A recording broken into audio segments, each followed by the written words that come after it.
Happy to be a part of this panel and looking forward to our interactions. It's a subject that has worried, distressed, and made anxious a lot of people, the Great Resignation. And when I was thinking about the subject as a prelude to our meeting today, I was reading up some statistics. And it was interesting to see that in April to June quarter 2020, the unemployment rate in India was as high as 21%. Now, April to June 21, we again had a brutal wave, but somehow the unemployment rate didn't go back to 21%. It sort of was at 12%. And, sort of that led to the conclusion it was the lockdown, not the willingness to work. So irrespective of the pandemic, we see that people are very eager to be at work. Of course, there's a whole financial situation behind that. Now, currently, as we speak, the September numbers say that the India unemployment rate is down to 7%. So we are looking at 1/3 the number of what it was in 2020, April-June quarter. Now, what is happening globally? Globally as well, the rich countries have something like 30 million open positions, which is something that has never been seen before. And how did this name, the Great Resignation, actually come about? America in September had a little over 4 million resignations. And Americans being so good with this, they named it the Great Resignation or the Big Quit. And the Chinese have a name for it as well called the Tang Ping or lying flat. So there are a whole lot of things that are happening across the globe, right? And I would love to hear your perspectives on, is it domain specific? Is it industry specific? Is it here to stay? And let me start with you, Balaji, on this question about this big quit.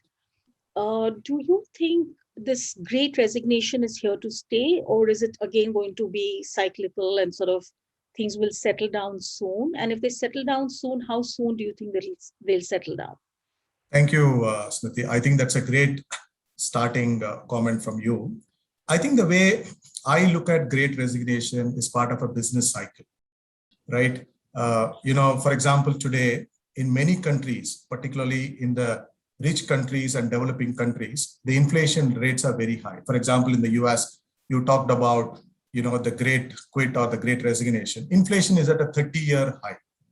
So obviously, wage levels are going up, inflation is going up, and companies which are not able to compensate the employees, they will face this resignation. And I mean, the way I look at it is, it's a kind of a pendulum. It's a kind of a cyclical balance. And, right now I look at the bargaining power is shifting more towards the employees, right? And for example, many of us will know, we have seen scenarios like this. So I'm kind of concerned, and it is important to recognize the challenges that we are facing. We should not lose sight that we have HR people like us have seen this, trends earlier. For example, during the dot-com phase in the late 90s and early 2000, you have seen there is a enhanced resignations. The salary levels went through the roof, but I think then it kind of stabilized. So the way I would think about it is fueled by many factors. Inflation is one. Obviously, there are certain sectors which are very, very, very, very, what would I say, very dynamic. For example, all of us know information technology, anything to do with artificial intelligence and stuff like that. But if you look at core sector, things are not all that bad. For example, manufacturing sector is not all that bad. Construction is not all that bad. Infrastructure is not all that bad. So the way I would look at this, it is a challenge, but I would see it is confined. It is very strong in certain pockets and very strong in the developed world and in emerging. For example, in the UK, now to recruit a lorry driver, you need to give him a sign-on bonus. I mean, when we thought about giving a sign-on bonus to a lorry driver. So to summarize for me, there is a challenge. It is like, for example, sometime back, people talked about war for talent, let's say 15 years back. Today, it is Great Resignation. So it is cyclical. I believe it will stabilize and kind of sanity would be restored. So I'm very optimistic about that, Smriti. Thanks, Balaji. I know that optimism note is needed by all of us who sort of are having sleepless nights with the talent gaps that we are currently seeing.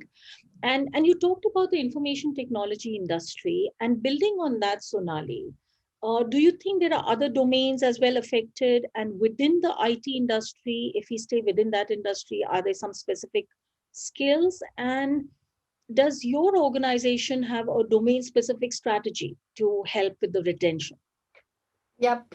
Thanks, Smriti, and thanks, Balaji. I think, it's a very pertinent question. And, I wholeheartedly agree that everything to do with tech is something that, is seeing a huge surge of this. I do, keep Balaji's optimism to say that it is cyclical, and hopefully, it will kind of stabilize over the next maybe 18 months is the horizon that I'm looking at.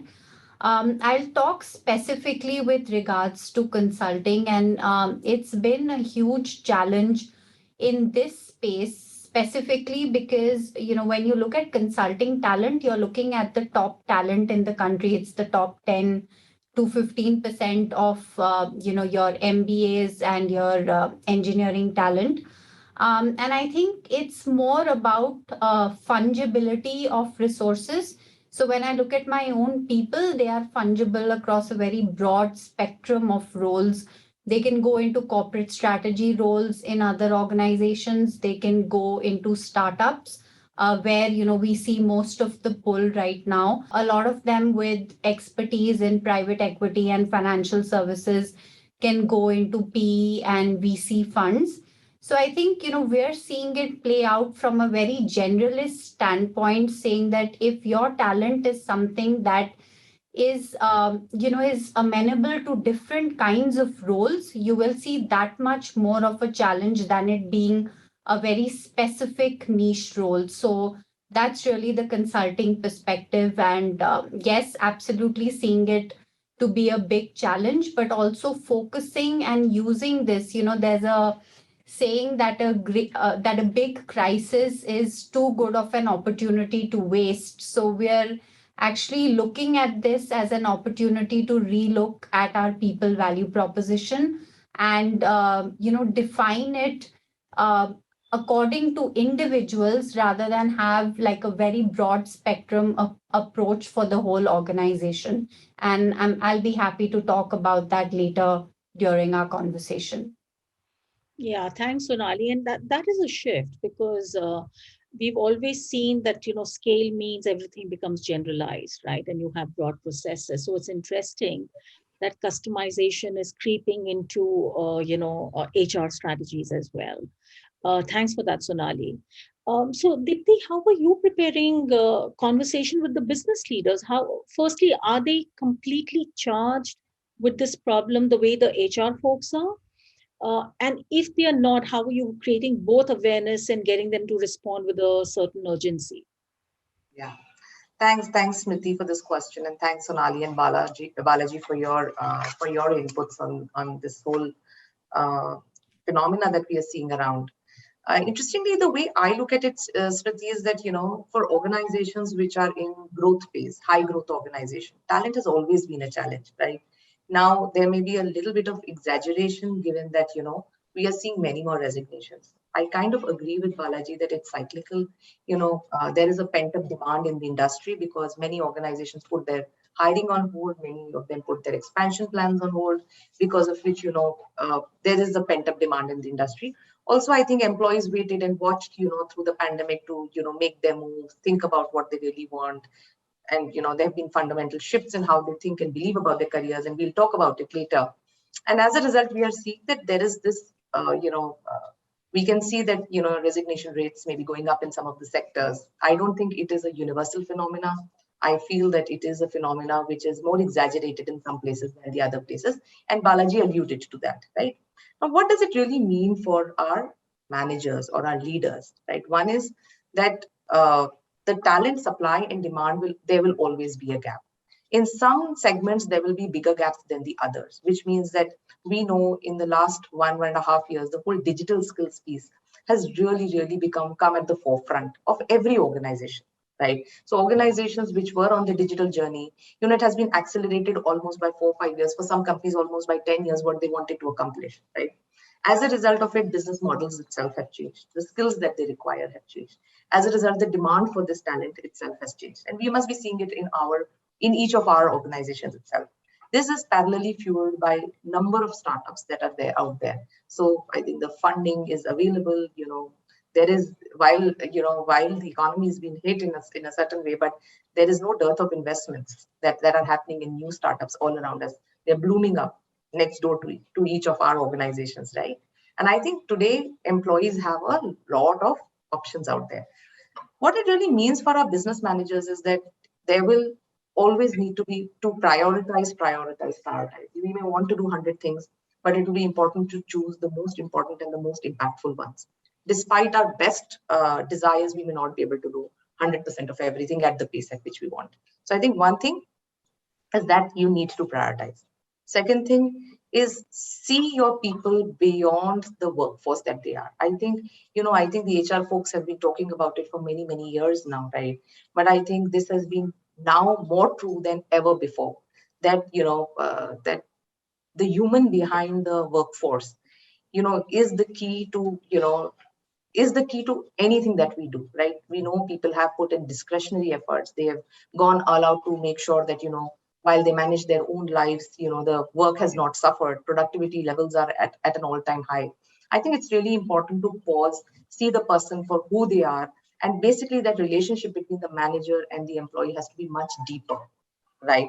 And I think, as leaders, we have to take charge of building that bond, the empathy and the understanding with the employee.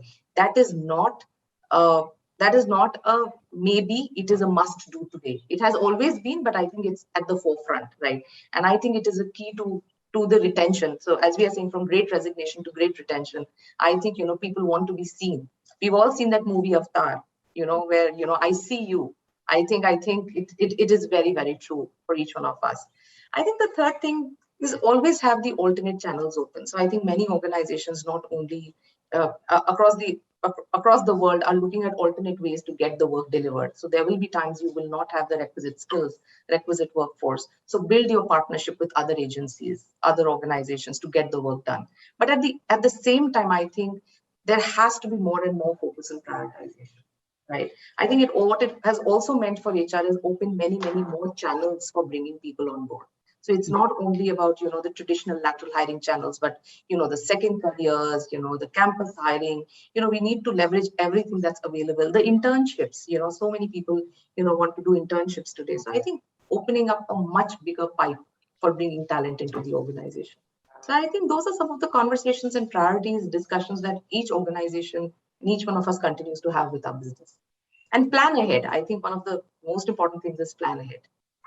No, I think that's very practical advice, and I'm hoping this impacts on diversity for sure, gender diversity, because I think there was a McKinsey report sometime in 2000, maybe 18 or 19, which said with the great shift in the income levels, the gender diversity participation in the labor force had actually dropped, because families started saying, now the spouse doesn't need to work, so why do we need you to go? So the cultural aspect started dominating. So I'm really hoping this work from home helps with that, because we all have seen and known the value of that.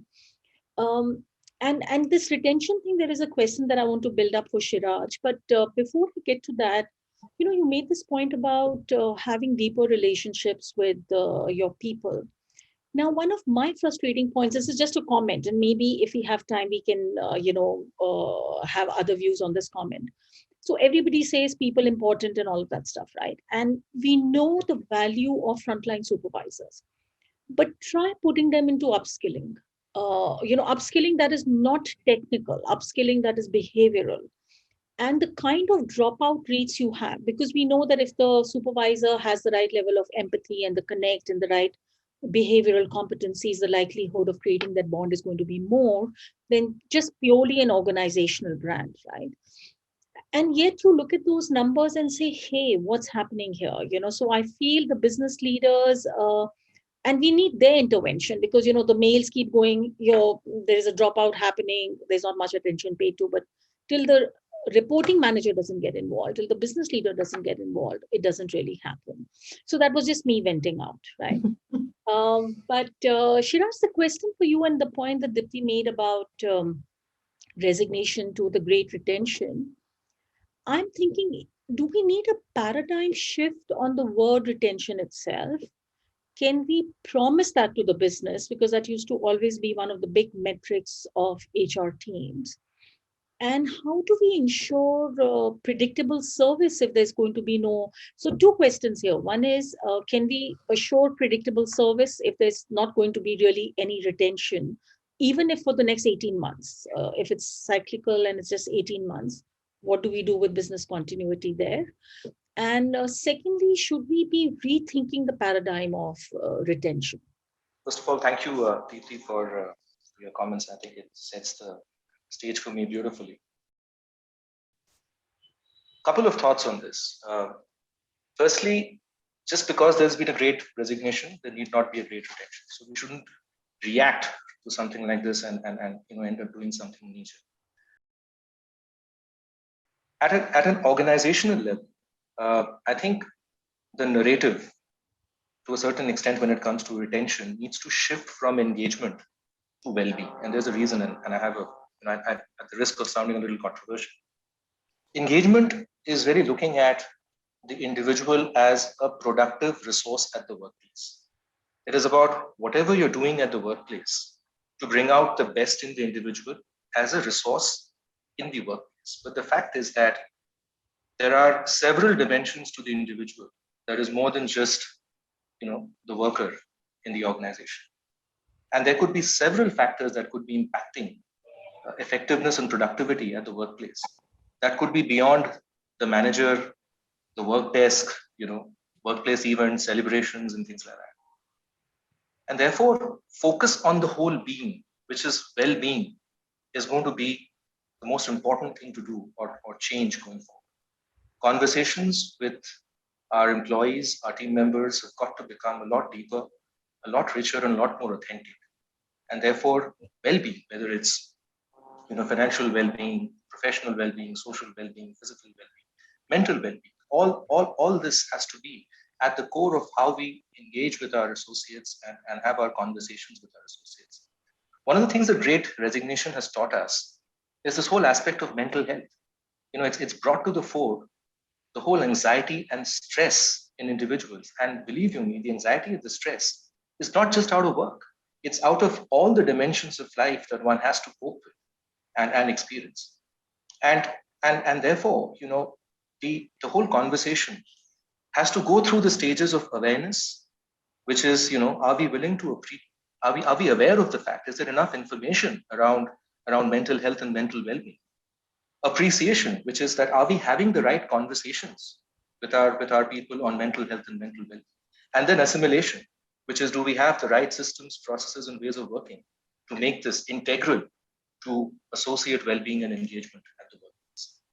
I mean, there's a very interesting study that RoundGlass did, which is we do a workplace well-being study, and the 2021 study showed that out of the 400 companies that we studied, about 61% organizations, they have awareness events for stress, anxiety, depression, recognition, stress management and things like that. But only 35% of the organizations actually offer support in terms of counselors and lifestyle disease management support.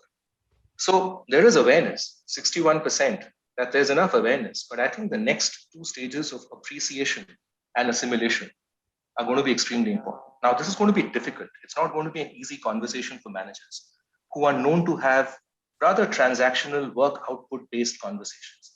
And therefore, we may have to bring in, well-being experts into the mix who can provide that kind of coaching, guidance, and support to managers to be able to have those conversations.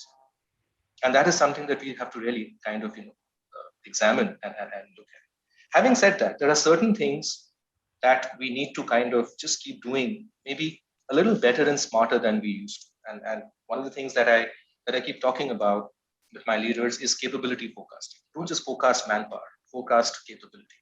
Look at what are your capability needs for business as usual demands.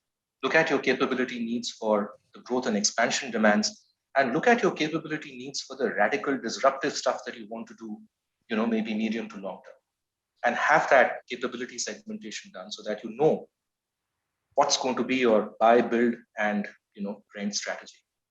And within the build and the rent is the trick of how we keep our associates engaged, or we retain our associates. So the point here is going to be about allowing employees to actually get involved in charting the course of their professional journey in the organizations. Can we actually get them involved in how they would like to kind of look at their roles, look at learning, look at contribution, and make it a nice, virtuous, circle of learning, contribution, and impact in the organization. And that's going to help them, kind of stay and believe in the organization, and probably have, a longer term association with the organization. The other piece that we need to be embracing is different formats and forms of engaging with employees. It need not be an appointment letter or a contract anymore. We've got to be a lot more accepting, and we've got to embrace the gig workforce, which could come with some very, very special skills and talent that we may need, but they may be engaging with us in a very different manner. And we've got to be open to accepting that diversity in terms of the way people come to work, and the way they would like to give their best, and the way they would like to become the most productive and effective version of themselves.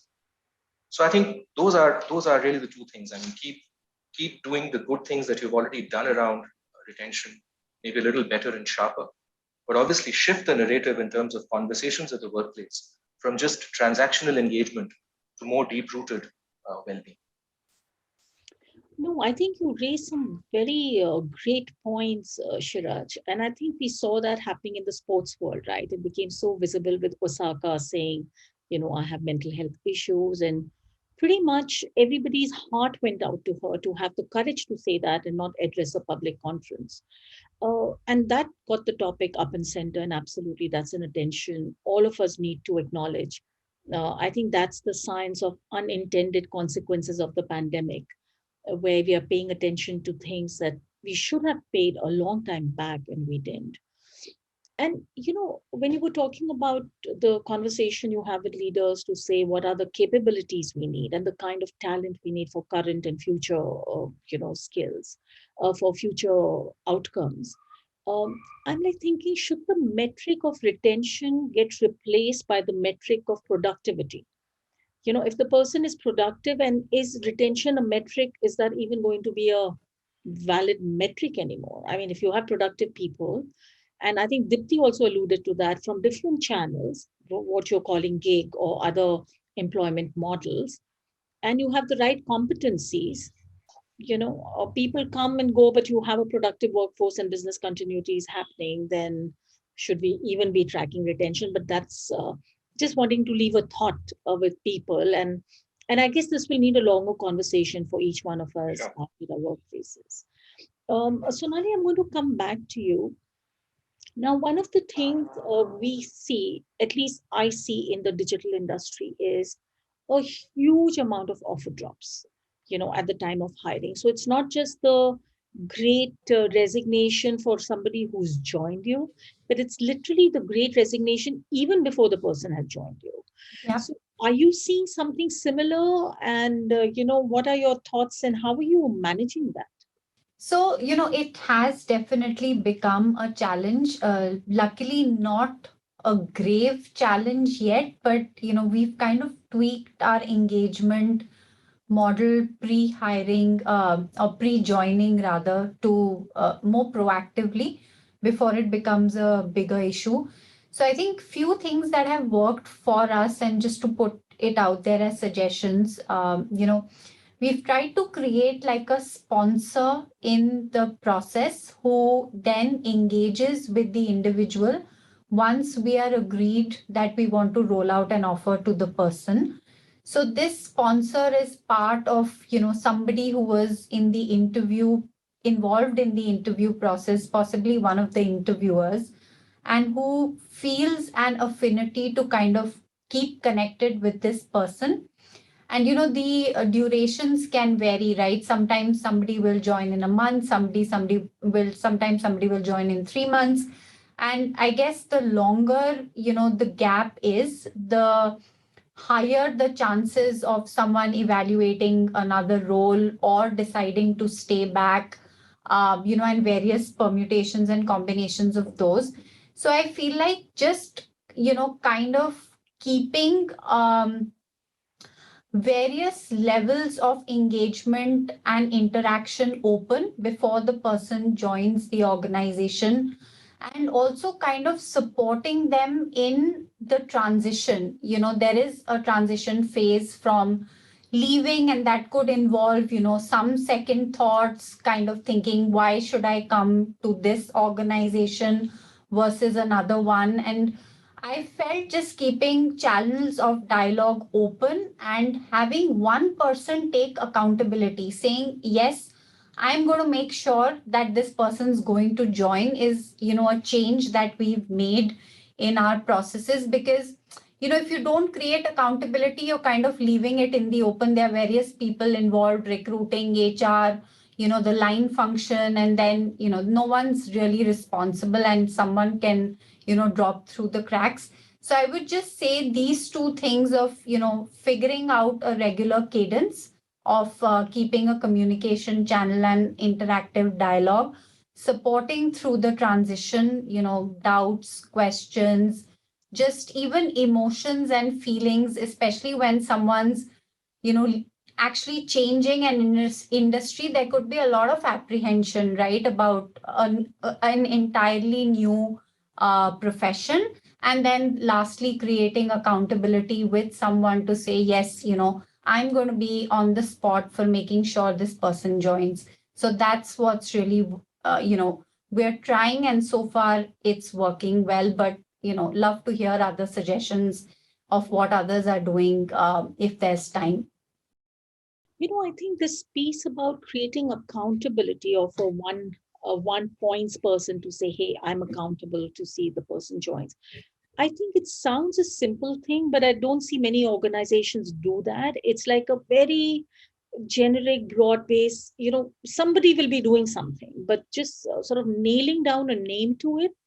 And like one wit says, to get anything done, you just need to do two things. One is to start it, and the second is to continue it. So it sounds very simple, but yeah, that's what it takes to getting back to basics. Yeah, no, that makes sense, Sonali. Deepti, this question is for you. So on one hand, of course, there's a great resignation, and like I was, Sonali was commenting on, even before people join, there's an offer drop, there's a great resignation, and there is now a third whammy, which is the skill gap, right? I think recently ETHR had taken out a report, published a report which said that globally there would be 11.5 million data scientist jobs, right? Now, how do corporates deal with this? There are three very different, impactful, big streams, like gushes of impact on the talent supply. Yeah. And Smriti, I think I alluded to this earlier to say that, the great resignation is not one single phenomena. It is multiple phenomena put together. And I think the skill gap piece is a very, very important part of it. So I think, given that, the whole digital skills have come into focus, I think the skill gap piece is very, very evident. So it's not only about how many data scientists you have, it's about what is the skill levels of these data scientists, right? And what is it that the industry needs, right? So I think, and this challenge has been there for some time. So many of us who are from the tech product sector, we've seen the boom for the last few years, since all the startups, started out till today. I think, different organizations have coped in different ways. One of the things that we have seen is that, salaries of some of these sectors have gone through the roof, right? I think, some of the numbers that often we talk about, as HR professionals, we wouldn't have thought about them, when some of this phenomena started.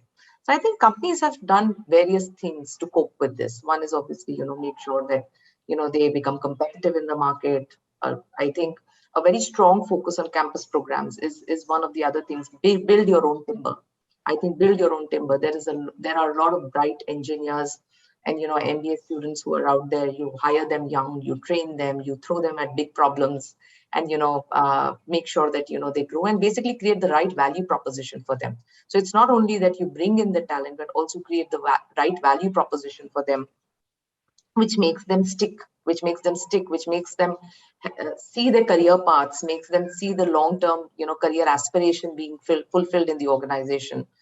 Uh, which has helped, which is something which the organizations have been working towards. But there is no simple answer to it. So honestly, there is no simple answer to it. I think it's been capability building. It has been, as I think Shiraj said it very beautifully, you buy, build, and rent. I think a lot of rent has also been happening across companies to say, and I think consulting firms have been booming as a result of this, because I think they played a very, very important role in, for the stopgap arrangement and plugging, some of the talent gaps that many organizations have had. But I think something which Shiraz really talked about, I think, that is at the forefront. I think no longer the youngsters that we hire are willing to be seen as a headcount, as an individual who comes in and does what their manager says and, live the 9 to 6 life, right? I think they want to be seen as the complete person that they are, right? And there are many dimensions to an individual beyond the work that they do, right? That person is a father, a mother, a child, a parent, all of that, and a friend, and people want themselves to be seen for the whole individual. They want to have meaningful relationships at work. They want to be able to pursue things beyond work, right? And I think you will see more and more of this in some of these younger sectors, where you have younger talent. And I think a lot of new services and products have come out. I think RoundGlass is a great product, from that standpoint. If you see, the kind of services they are offering, there are many, employee assistance portals, as Shiraz said, that so many companies have started focusing on well-being, right? So I think while skill gap is real, and I think companies will keep finding different ways to plug this gap, I think eventually it is about how you are seen by your prospective employees, whether they are geek, whether they are youngsters. Do they see you as a destination, right? That's the first thing. Second thing is that we have to stop thinking of lifetime careerists in our organization. I think one thing that managers and leaders have to come to peace with is that we are pit stops in a person's journey, right? It is important that when that person makes that pit stop with us, he has a great experience, he learns, he contributes, he is productive, and basically we get the most out of it. It's a basically synergistic, meaningful relationship that exists. And when that person says goodbye and moves on, it's a happy parting. We need people to go out as net promoters for us, and we need to create meaningful experiences for people as and when they are with us. I think these are some of the things that people, managers, leaders, organizations have to keep in mind. But the talent supply gap is real, and it is here to stay, I think, and there are no shortcuts to that. Yeah. And I guess that's how the gig economy will get built, right? This entire rental business, right, of talent. And yeah, no, I think that pit stop was a great point, and which somehow in my mind correlates to my point about, is retention a metric that we want to be tracking? So it seems to me, so if we were looking at like 15-year tenures, maybe we still want to track retention, but we say, my gold standard today is 6 years or 7 years. I don't know what that number for different industries would be, but sort of change that. I think I want to then go back this, since you are also emphasizing on the overall dimensions of a person, not just the work side. So I want to go back to you, Shiraj. And uh, so team bonding used to be a big thing, when we all were in offices, which seems like a decade ago, though just about 18 months back.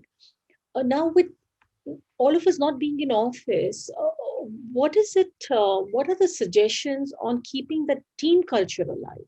Because a big part of the stickiness was this team culture. I enjoy being part of a team, but now all of us are insulated from that, right? Barriers, as it were, literally, what I call the weapon of mass destruction are laptops. They are our literal barriers to connecting with the chemistry of people. So, what are your thoughts around that? How do we keep that bonding intact even as people work from home?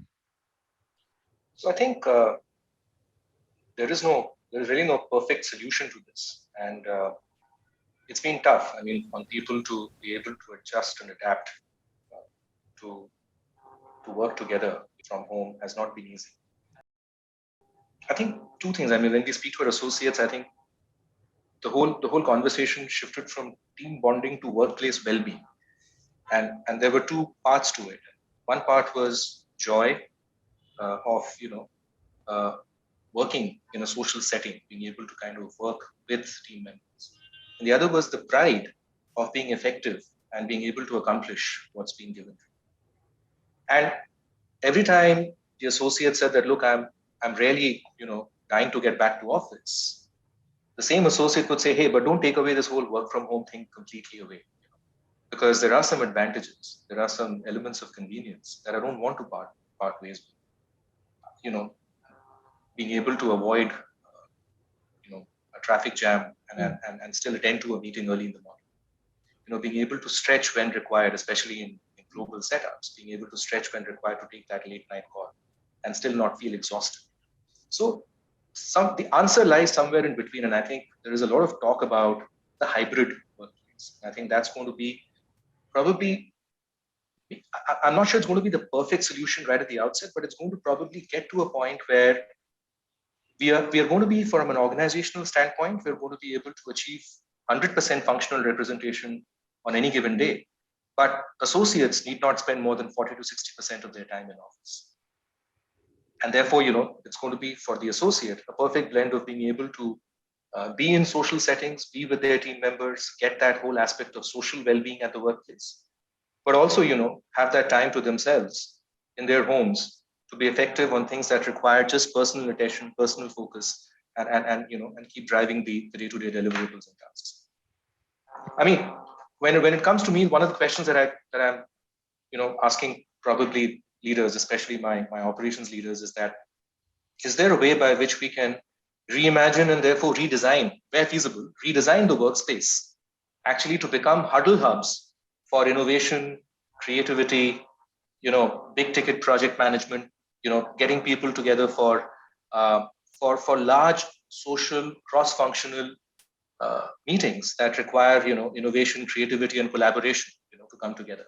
Whereas our homes, or wherever we choose to work from, remain spaces to continue to do our individual work, or work that can be done by accomplishing routine deliverables and tasks. So that whole element of re-looking at the workspace as a center of social well-being, bringing people together and helping them to collaborate in a vibrant environment and get the larger, long-term, big-ticket organizational goals accomplished, while continuing to look at the home as a place where people can still be effective for what concerns them on a day-to-day basis.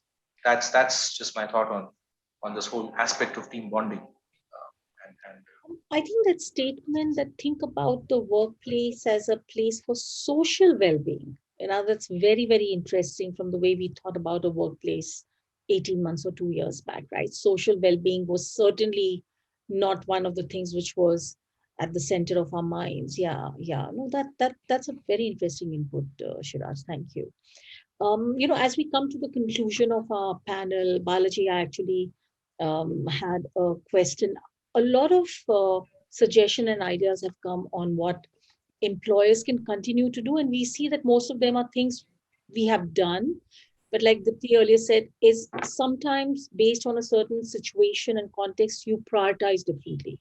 It's not that these solutions were not known earlier, but now the urgency or the priority changes because the dynamic has changed.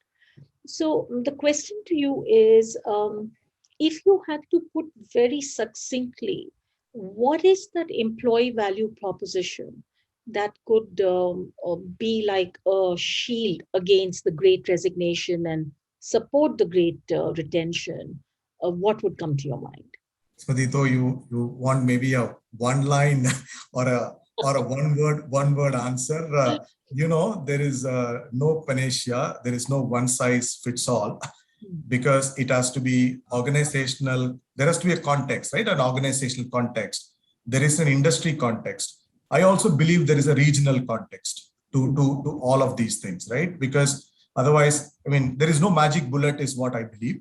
I think an organization where generally managers are seen just and fair, I think as HR partners, we need to develop an organizational culture where the managers are generally seen as just and fair, who can create a psychologically safe places for the workforce, right? I mean, again, this can be a little bit broader, but I think there is, because all those things like paying fair wages, being competitive, organization culture, design, career path, succession planning, all of those things. But I believe it's a package, Smriti. I look at this as a complete package.